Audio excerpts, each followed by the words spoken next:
شروع اللہ کا نام لے کر جو بڑا مہربان نہایت رحم والا ہے۔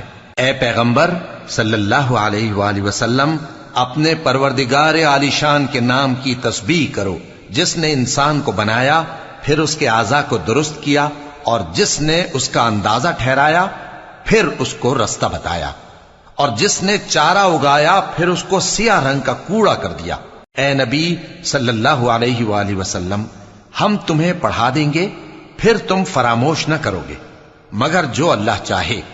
وہ کھلی بات کو بھی جانتا ہے اور چھپی کو بھی، اور ہم تم کو آسان طریقے کی توفیق دیں گے، سو جہاں تک نصیحت کے نافع ہونے کی امید ہو نصیحت کرتے رہو۔ جو خوف رکھتا ہے وہ تو نصیحت حاصل کرے گا، اور بے خوف بدبخت اس سے کترائے گا۔ جو بڑی تیز آگ میں داخل ہوگا، پھر وہاں نہ مرے گا اور نہ جیے گا۔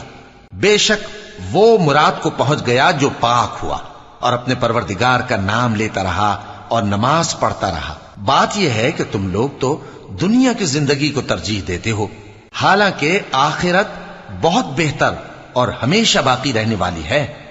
یہی بات پہلے صحیفوں میں بھی درج ہے، یعنی ابراہیم اور موسیٰ کے صحیفوں میں۔